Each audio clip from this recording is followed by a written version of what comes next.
Today, we're going to talk about entrepreneurship, business growth, and technology, which will help you, our viewer, to build and create a product that solves a problem that your customers are willing to pay for. Martin Karafilis is an accomplished entrepreneur, a speaker, a founder of multiple companies with successful exits under his belt.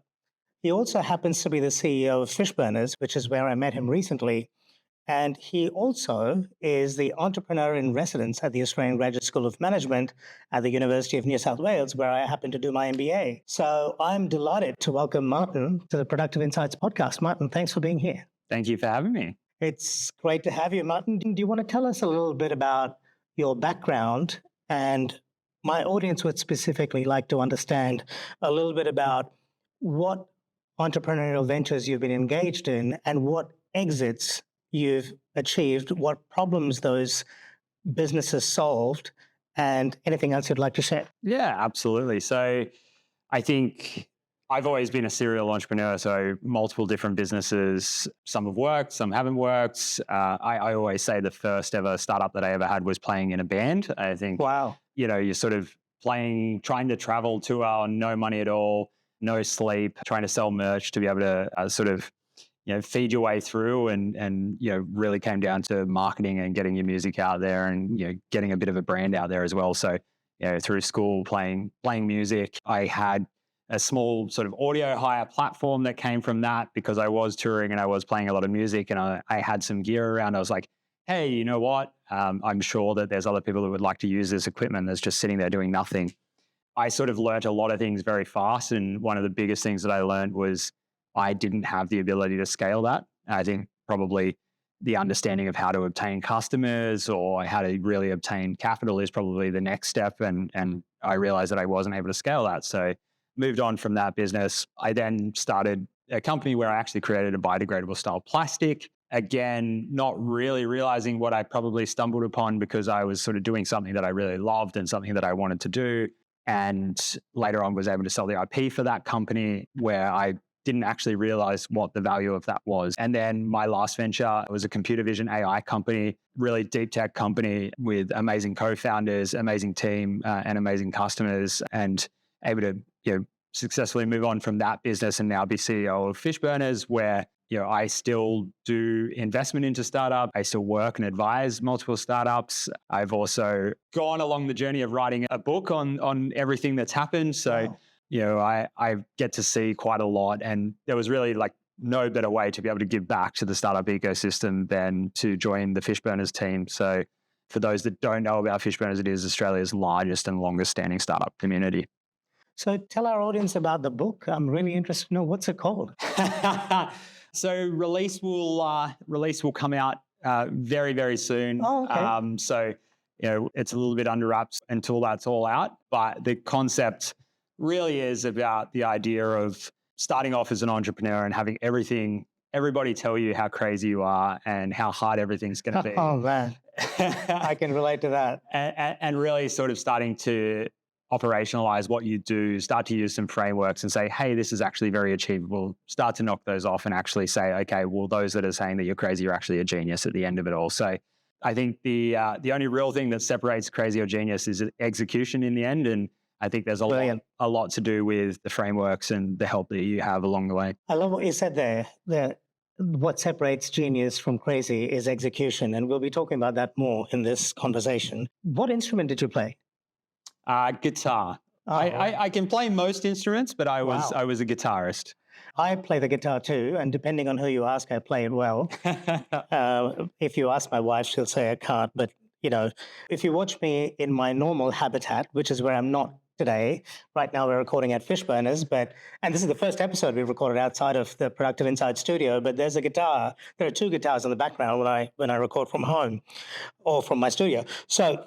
Okay, Martin, you've been the CEO of Fishburners for over a year now, and you've been an entrepreneur in residence at the University of New South Wales.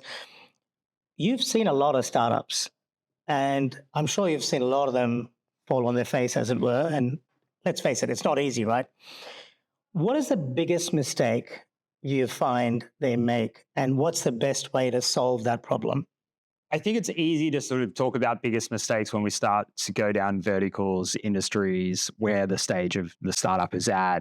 But if we're going to talk about the one biggest mistake that encompasses all stages, all industry verticals, is the inability to effectively understand and really react to execution risk. So we did mention execution being the key. What I would say is that no matter what stage you are in your business, execution risk is always going to be your biggest risk. So when a founder goes into creating a product, goes and looks at a market, tries to understand what the customers want, what they need, what the problem is, when they're going through all of these kind of scenarios, they have to be pretty open, honest, blunt about how they actually execute on this and what the risks are. Now, this might be something as simple as a capital constraint. Okay, well, how do I create a strategy that allows me to reduce the amount of risk that's there? Is it to obtain more customers and create some form of revenue earlier and not invest as much into a future product? Do I have to raise capital and go externally? Maybe it's something as simple as about building a team and how do I build that team out? So a good example is founder dependency. So really early on, you're quite dependent on founders, but as you sort of grow and as you want to build equity within your business, you can't have the CEO doing absolutely everything anymore. So how do you actually build that and actually start to reduce execution risk is really important. And I would say that's the number one thing where startups fall down. So let me ask you this. When you started off back in the day, you were in a band and you were trying to figure all this out. You didn't presumably know what execution risk meant, but you, I'm guessing, implemented it, or for want of a better term, executed on minimizing execution risk. Can you look back on that time and tell us how you did that? And for people who are watching, people who are not very familiar with the term execution risk, or, you know, a lot of our audience is not very familiar with the startup world, how would you explain it to them? I would say I wish that I was smart enough to realize it at the time. If I'm completely honest, I think, and I realized this as I was actually writing my book, that a lot of the things that I was doing and a lot of the frameworks that I was using probably didn't exist. A lot of that stuff I was doing anyway. I was sort of mapping out, you know, the journey and the strategy and how we sort of really mitigated a lot of those risks. And I realized much later, years down the track, actually, of what I was actually doing along the way. So I think there's a lot to sort of starting at your end point and starting to work back is probably one of the biggest and easiest things to sort of say, hey, how do I take those steps to actually achieve that goal? I think under any circumstance as well is always aim higher than what, you know, the realistic goal actually is. Right. So I think I found that, I guess, the lower I aimed, the more I was okay with getting pretty mediocre results. So I've always come from a pretty high performance background, and it was always about, hey, looking for the best, being the top, making sure that you're winning. And realistically, when you fall short, you're still falling short ahead of every other competitor. And that was kind of something that I realized along the way, that, well, if you're mitigating any of those execution risks and you're creating strategies that allow you to overcome them, if you stumble ahead of the competitors. You know, I spoke to John McGrath, the founder of McGrath Real Estate, and that was in episode 122. If you're watching this, you can go to productiveinsights.com/122 and you can check it out. But that's exactly what he said. He said, shoot for the stars or shoot for the moon and land in the stars, or whatever the phrase is. But let me play devil's advocate for a minute. That can go horribly wrong. You know, we get a bit of a dopamine hit sometimes when we think, oh, yeah, you know, I'm going to be the biggest and the baddest and the best. And then we don't execute on it. So how do you hedge for that? Yeah, I think there's also, with this as well, there's a big, I've faced this throughout my journey, that it's very hard to celebrate the little wins as you go along as well, because as a leader, you're always thinking so far in the future. So I'm always thinking when we get a contract, or if we, you know, nail a customer that we've been working on, or, you know, a product gets released that we've been working on for so long. In my mind as a leader, that's already done. I'm already sitting there thinking, you know, what's the next step ahead of that? So it's very hard to actually celebrate those little wins. And I think what that can do is start to, you know, maybe humble you a little bit, in the sense that you're saying, okay, well, the job's not done. The moment that you're thinking about this super high thing and you're starting to live that lifestyle and you're starting to think that, hey, this is what it's going to be. You're happy with just some of those smaller wins. It's going to be harder for you to actually get to that next stage. I think that's something that I realized was that every stepping stone where you're like, hey, people around you are saying this is really good. It's like, in my mind, was always just the case where it's like, this is nothing. This is the tiniest step. So I've still got so much more. So I think that is as important as anything, is to make sure that as long as you're sticking to that goal, it's a lot easier to be able to say, hey, this is just one small stepping stone. So you're holding yourself accountable to a very high standard. Now, I wasn't going to go here, but I want to, because I think the conversation is leading us there. I read and listened to Arnold Schwarzenegger's new book called Be Useful, 7 Steps to Something. Arnold, if you're listening, we'd love to have you on the show. He keeps talking about having a vision and, really seeing it very clearly and almost believing it's already happened. Now we're starting to tread in the area of manifestation, which I'm personally very skeptical of. But what would you say about the importance of visioning and seeing it as having happened before it has happened, and then living from that space? A lot of very successful creators and artists talk about this. Will Smith talks about it. Arnold talks about it. Lots of people. What are your thoughts on that? Yeah, I think, to be honest, I'm a massive Arnold fan to start off with, and I think there's a lot that we can take away from his career. But 2 fans, Arnold. I tell you a bit about one of my experiences playing sport.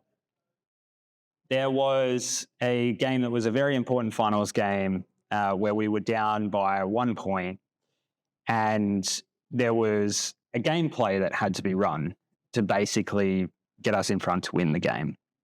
And there was about 60 seconds left on the clock, and that was what we had to do. Every single person on that field knew exactly what we had to do. Every single team member said, this is exactly what A, we've trained for, but what B, we've actually envisaged. We know what's about to happen and we know what's needed to get there. So I think there is a difference between manifestation and hoping that something happens. I certainly agree with that. But what I would say is when you can actively see yourself achieving something and know how you have to do that, the execution piece is quite easy because it's just like a step-by-step process. So my background has really been operations. Overall, I have a tech background, but I have a business background. I sort of bring that together and say, how do we optimize our processes? How do we actually create more efficiency? And I think when you do this, it becomes second nature. To be able to switch on and be able to do something, most of the time, you're under the most amount of stress and pressure that you've ever been in your life. When people say, I act really well under pressure, it's because they've already thought or imagined or know what they have to do in that situation. When people talk about, I thrive under pressure, that's because they're living that. In their mind, they're already living it. They're already saying, these are the steps that I have to take to be there. And I think that's the difference, is when it comes to crunch time, those that are envisaging that can just play that out just like a playbook. They can say, here's the process, just do this, just do that. And those that don't all of a sudden have to go through the process of like, well, what do I do now? What do I do now? And then It's very difficult under that situation. So the big takeaway for me then is visualize the outcome you want to achieve and have a clear plan in your mind, which you can play out play by play. And by the way, there are studies around this that show, neurologists will confirm this, that the act of going through a process mentally actually is about 50% as effective as doing it in person. They've done studies around pianists playing, the piano in their mind as they're falling asleep or whatever, without a physical piano. And it actually activates those, neural systems and those processes, which actually can make you a better piano player or a guitarist or whatever. Another point I want to make about this is Guy Kawasaki, who I spoke to in episode 210, that's productiveinsights.com/210, shameless plug.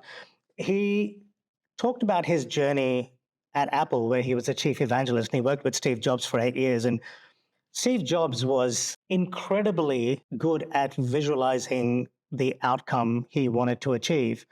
And he had already seen it in his mind. And he was seen as a taskmaster, but it's because he had so much passion about realizing this vision that was already real in his head. Now, it wasn't easy working for him, but he did achieve quite a lot. And to this day, the company, I would argue, is reverberating with his innovative brilliance and so on.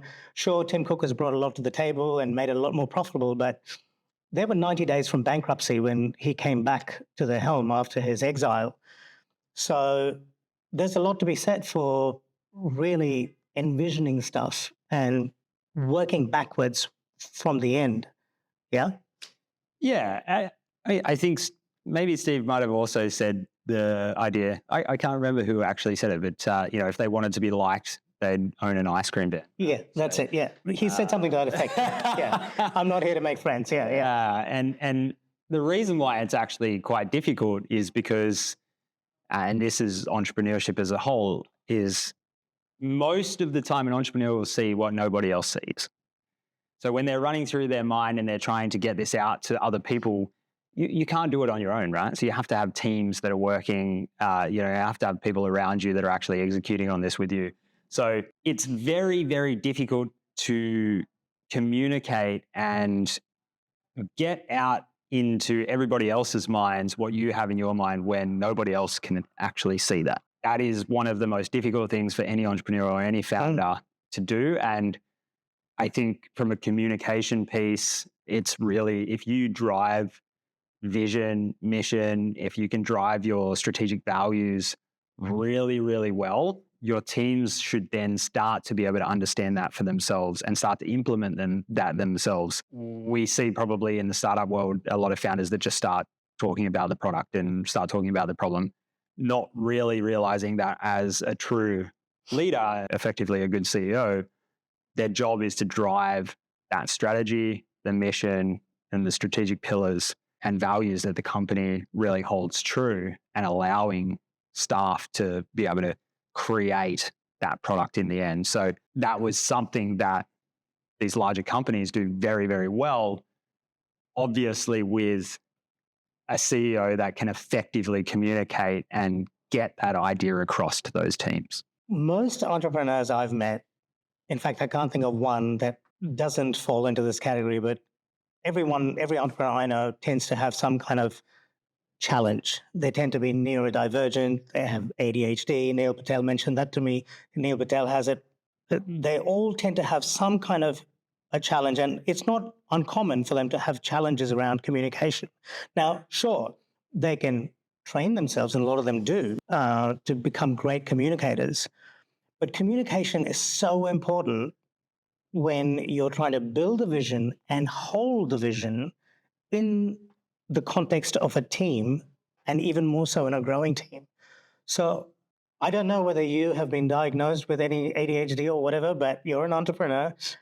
Have you had to work extra hard at this, and how have you achieved that communication piece? Yeah, I think I would almost certainly say early on, I almost expected people to be mind readers actually in the end. If I look back now in hindsight, when I would communicate, I would say, we just want to do this. And yep.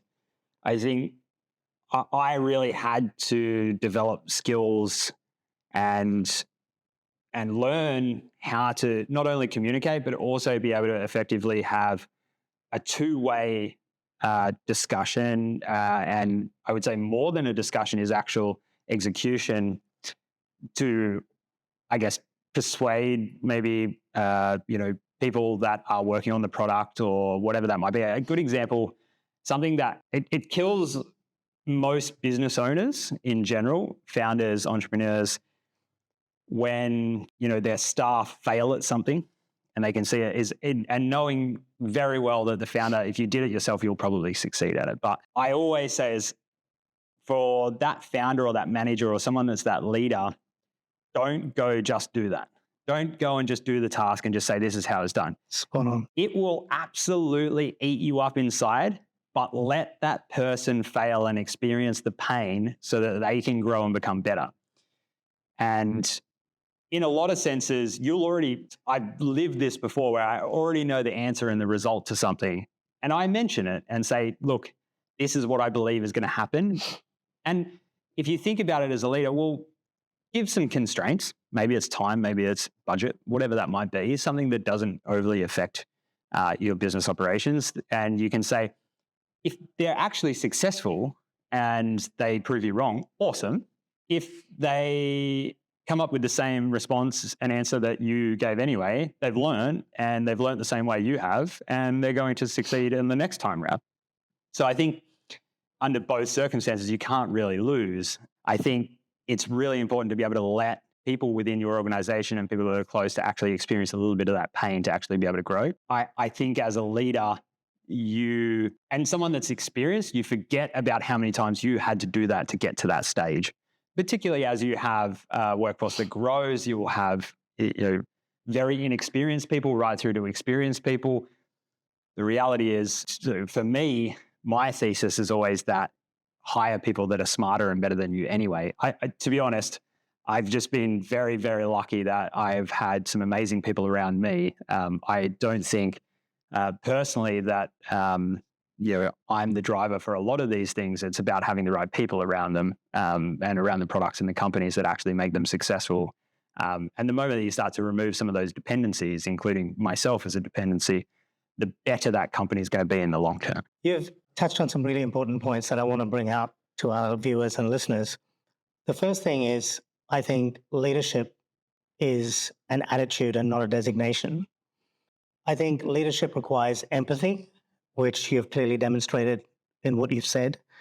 I've built a team of my own, and I completely agree. It is so hard to let them make mistakes when you can see they're going to make that mistake. But if you try and head it off at the pass, you're stealing the opportunity for them to learn. And that then means that you're not building core competencies within your business. And the systems are not just standard operating procedures, which are important, but they're also people. You're not building the systems and processes and the tacit, I don't want to rely too much on tacit knowledge, but the tacit knowledge and capabilities for your team to be able to then not only not make that mistake again, but also understand why they shouldn't make that mistake, and then further solve for related problems, which you probably will never see as a CEO. So that's a great point. Leadership is about empathy. It's about hiring smarter people than you, but there's a lot of wisdom and humility involved in hiring smarter people than you. Now, sadly, I've worked with a lot of toxic leaders when I worked in the corporate world, and unfortunately, there's a significant amount of this toxicity in leadership, particularly in large corporations, where they rule with fear. And a lot of people did say that Jobs ruled with fear as well. I think, sure, people were scared of him, but they were more scared of letting him down, and they were scared of letting down the goals and the values that he set as a standard more than they were scared of him. That's my understanding of after having spoken to Guy and a few people. So I think that's an important nuanced point that I wanted to bring out about leadership. I saw on your desk the book Maverick by Ricardo Semler. So I have to confess, I haven't read it yet. But I've read the shorts of it. I got ChatGPT to summarize it for me, full disclosure. And he talks about democratization of leadership or business. I'm not using the right words, but he believes in a very transparent and open-ended approach to management. Can you tell us what interests you, what appeals to you about that book? I'm glad you saw it. I actually was given this book from a person that actually sits behind me in the office, someone that was one of the first people that I met here at Fishburners and have a really good relationship with. And actually, I respect his opinion so much when it comes to business and life in general. So I think that when I got this, I valued it very much because I knew it was going to be good. I think, ultimately challenging conventional, business wisdom, it's very important, I think, for where we're at now in probably our ecosystem within business in general, with how the world has developed and advanced, the opportunities that lie for many different employees. But I think creating a workplace where employee freedom is paramount is something that really resonates to me. I think if you think about some of the key concepts, things like an employee setting their own salary, their own work hours, and things like that, this sounds like such a radical idea, but it really does create trust and accountability. And I think when someone sets their own salary or their own hours, they're accountable to that. Yep. They are saying, I believe I can do this in this amount of time and I'm worth this much money. They need to show that. They're taking ownership. I feel like that really resonates with me around accountability and trust across a workforce. I think there is, to a certain extent, an ability for many different people in their own jobs or even in life. We can all sort of just sit on cruise control. But when we're setting our own standards, we will hold much more accountability than those that are set by somebody else. Yep, I agree. That makes absolute sense to me. Let's talk a little bit about your role at Fishburners as CEO. I mean, based on having run a community now for the last 5 years at Productive Insights, I know that community building is not easy, but it's very important. And Fishburners, you mentioned the word ecosystem, is a beautiful ecosystem, the best I've come across so far, for somebody who's trying to think outside the box, who's starting his or her own business.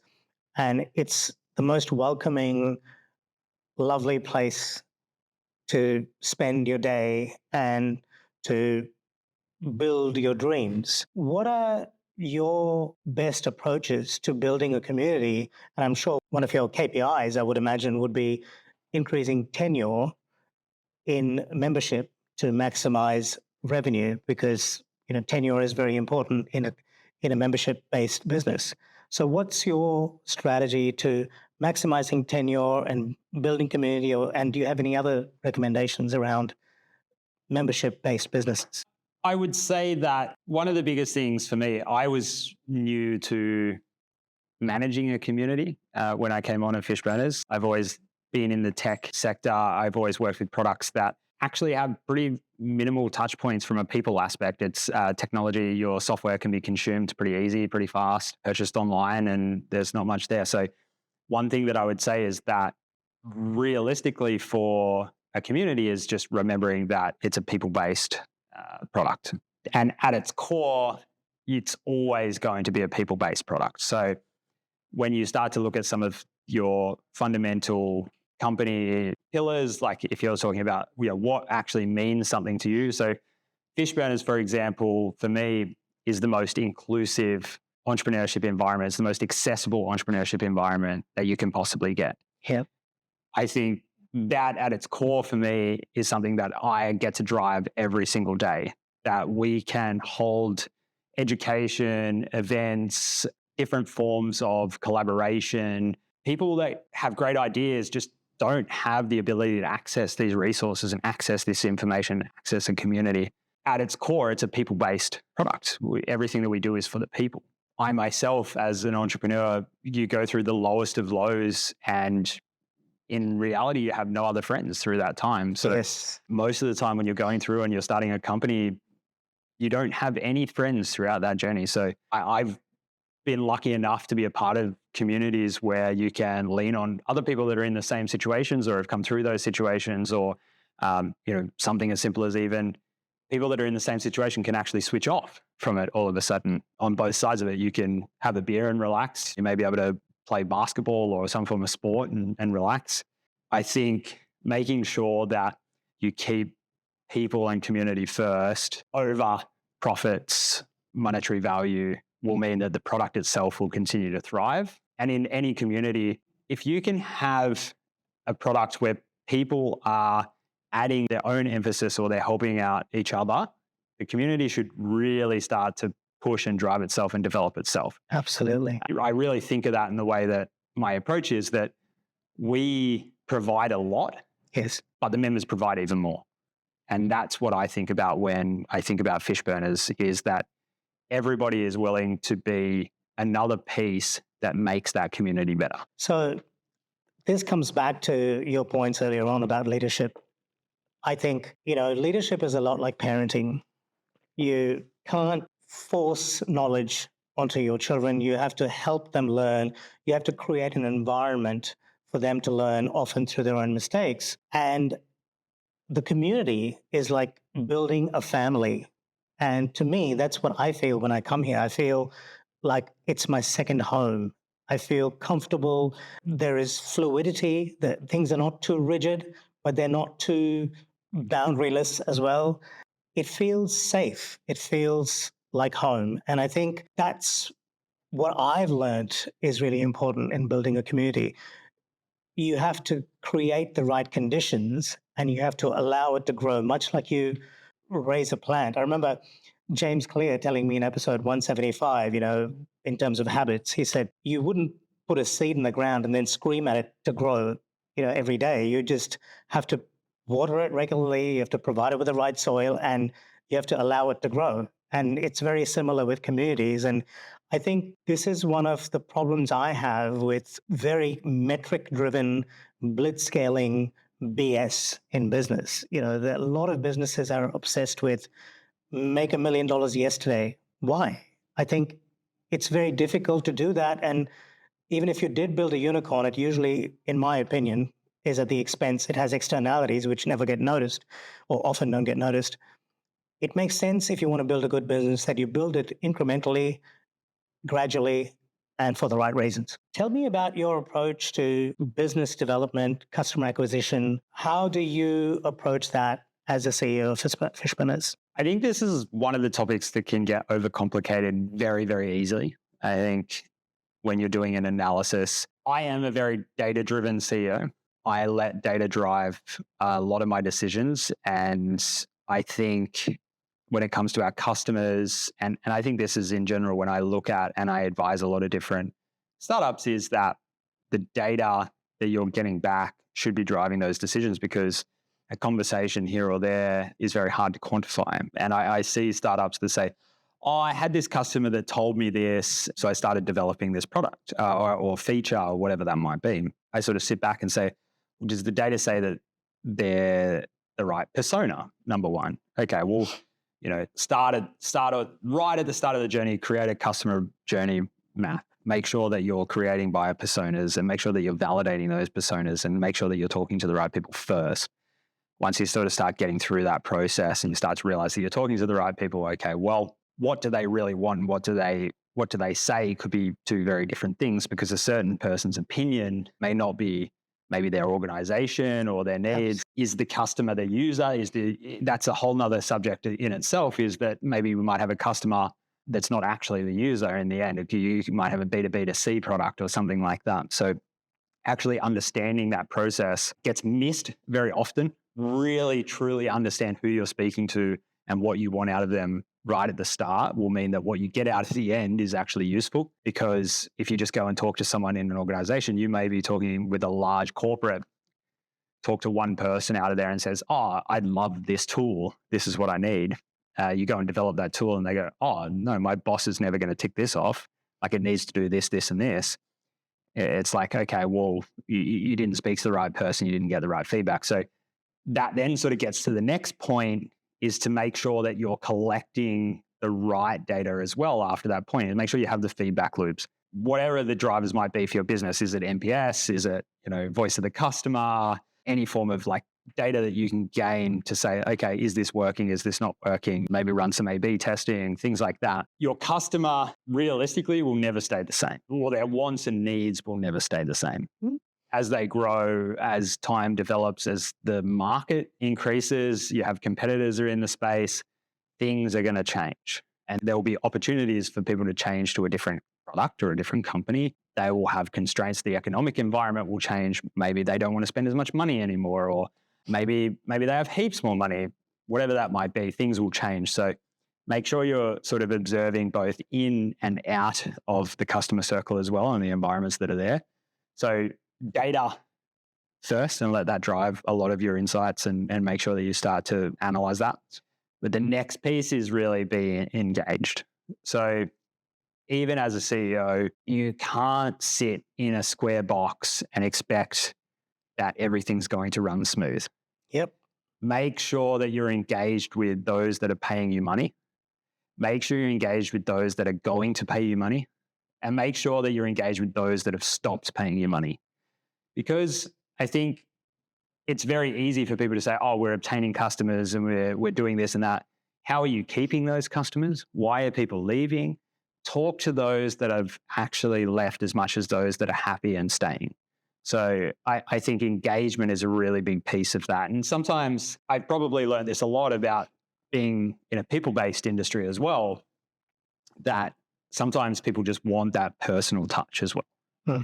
And if you can just add that little bit extra to say, hey, we're listening and we're helping out, there's a lot of businesses that have terrible, terrible technical products, but get by because they're customer services. Okay, so Martin, we were talking about business development in a rapidly changing environment. And I want to just mention to our listeners, there's a couple of relevant podcast episodes. One, I forgot to mention this earlier, but when it comes to community building, if you listen to episode 54, Mackenzie Fogelson talks about the 3 pillars of community building, which I've found very useful. And if you want to understand how an industry is evolving, there are a couple of useful tools. One is the PEST framework, which sometimes is now called a PESTL framework, stands for Political, Economic, Social, and Technological Framework. And you can look at an industry from those 4 or 6 angles if you include the EL bit in the end. So the PEST framework, that's episode 84, productiveinsights.com/84, and then Porter's 5 Forces, which is productiveinsights.com/49. It would be a mistake not to talk about artificial intelligence, given that it is changing the landscape faster than anything has changed anything in recent history. In today's environment, where we are seeing a tsunami of mediocre content and people are getting bombarded with information and attention spans are shrinking faster than anything, and they were already short to start with, how do you communicate with your prospective customers, your past customers, to do that audience research and understand why they left or why they stay or why they joined? How do you solve for the customer if the customer is even hard to get hold of? Yeah, I think this is where there's probably a lot around industry trends analysis as well. I actually got told the other day, I was just doing some general sort of industry research and sort of macro environment research. And the person that was next to me said, this isn't work. You're just reading, you're just reading what's out there.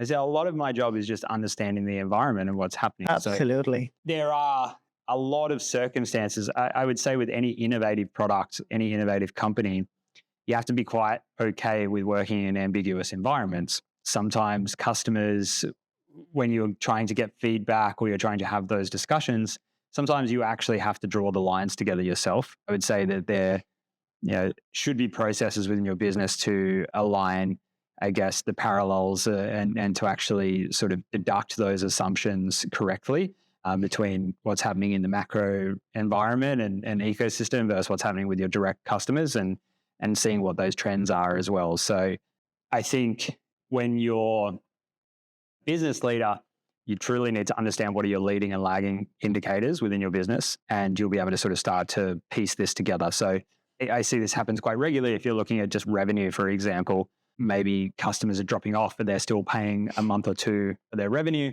or whatever that might be. If you're not measuring the actual active user base, you'll get unstuck, and basically in a couple of months' time, you'll go, oh, our revenue numbers are so down. What's happened? And it's 3 months later, right? So exactly. I think sort of understanding the true sort of leading indicators for your business, and you'll be able to do this.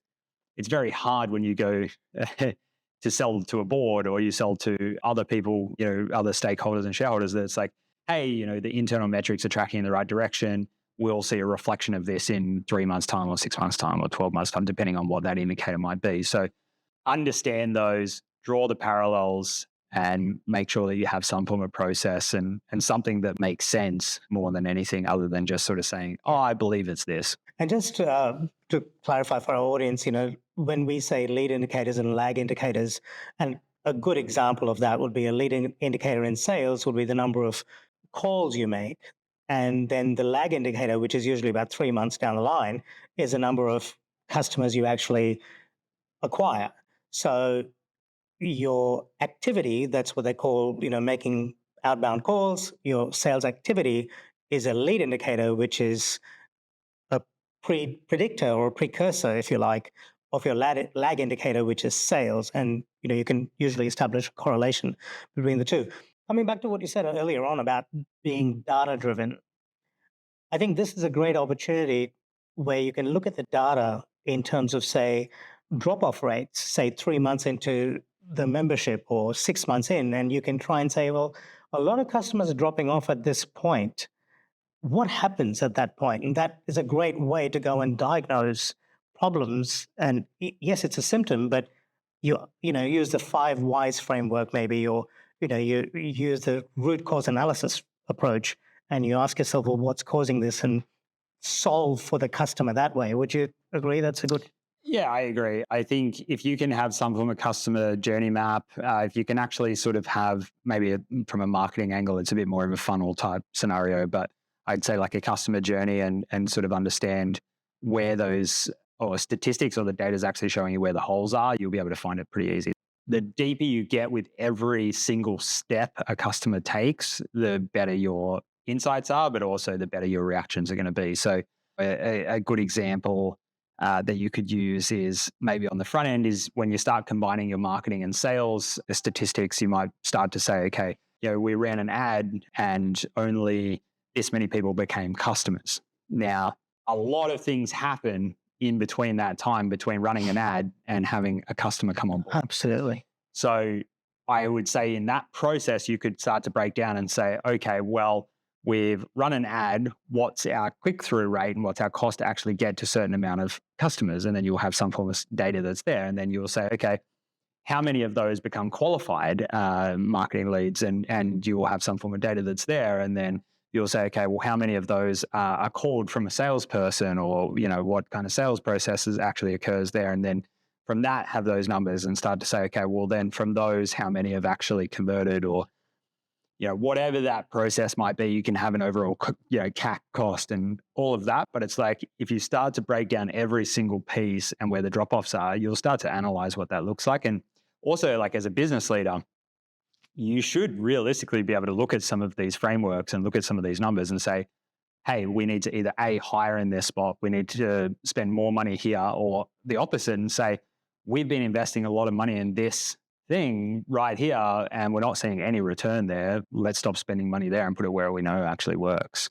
The deeper that you can get, and right now, most tools can track every piece of the customer journey. So if you're not tracking that data and you're not understanding how that customer's moving throughout your journey, your sales journey, or even through to the end and churn, if you're not understanding that, then it's very, very, very difficult to actually be able to make the right decisions. To full disclosure, I'm a HubSpot solutions provider, but I love HubSpot. I love their approach to customer journeys. I love their content.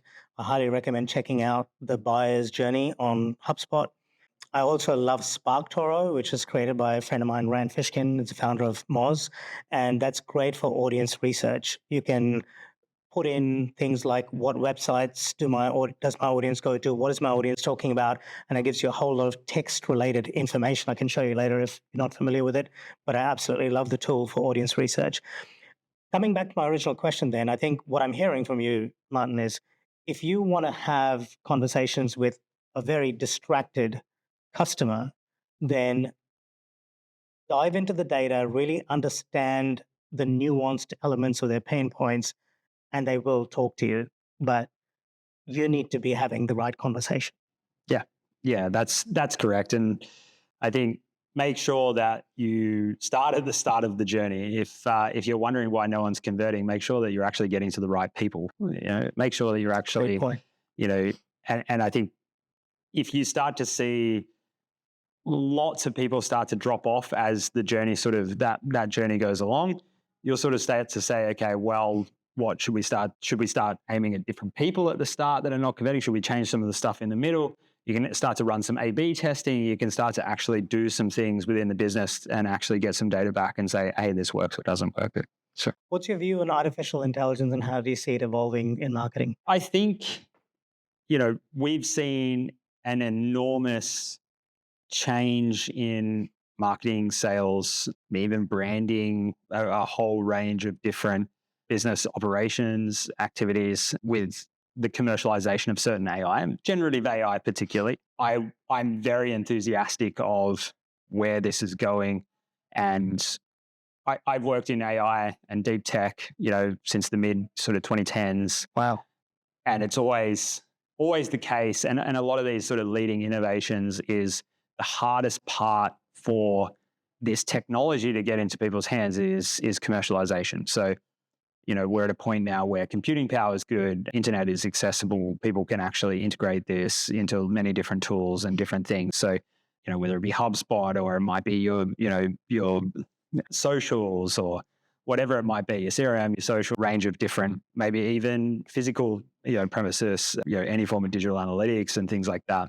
I'm greatly optimistic of how this will revolutionize that area. I think at the moment we're utilizing a lot of different AI tools in an amazing way, but I'm almost certain that the industry itself will be completely upshifted and shaken around as much as possible with the use of AI. So, well, Martin, I love Fishburners. I've only been here for a month or so, but I really love what you guys are building here. I love the community. And I want to give Fishies a big plug. We call it Fishies affectionately. But if you haven't checked out Fishburners, I strongly recommend it. You can learn about it at fishburners.org. But Martin, what would you say about people who are thinking about finding a community? Because we know that entrepreneurship can be quite lonely. How do you see Fishburners helping them? And what would you like to add? Yeah, I think, and so Fishburners really sits in that area where it's difficult to create culture when you're a solo founder or you're a small team. If you're a team of 10, 15 people, anywhere between that solo founder and 20 people, it's very difficult to create culture. And that just comes from quite naturally a lack of diversity that you'll have within smaller teams, the lack of interactions and engagement that you'll have with smaller teams. And I think it's the first step to be able to say, okay, how do I create culture that enables success? And whatever that might look like for you, you're able to interact with other entrepreneurs and people that are either have done it or are doing it. You're interacting with other people that have interests just like you, whether it be maybe it's product related or tech related, maybe it's business related, sales, marketing related. Maybe it's something that's got nothing to do with your business at all. And it's something like you listen to the same music or something like that. So I see the interactions that happen at Fishburners really create a culture and a really winning and successful culture for entrepreneurs. And I'm really excited for how membership base continue to grow and continue to become successful entrepreneurs. And I love how Fishies has these pitch nights around which a lot of this interaction happens. And the good thing is that you don't have to be a paying member to come along to the pitch nights. And I think that's a beautiful way to introduce somebody into that ecosystem. So kudos to you for doing that. Is there anything else you'd like to add before we say goodbye? No, I think thanks for having me. I think hopefully there's been a couple of great insights there. I think absolutely. I'll give my book a bit of a plug. You can head to my website. You can grab it there, or you can head to any of the bookstores. Cool. So what was your website, Martin? Karafilis.me. And that's KARIFILIS.me. Yeah? Correct. Well, thank you so much for being on the show, and maybe we'll talk again sometime soon. Cool. Thank you.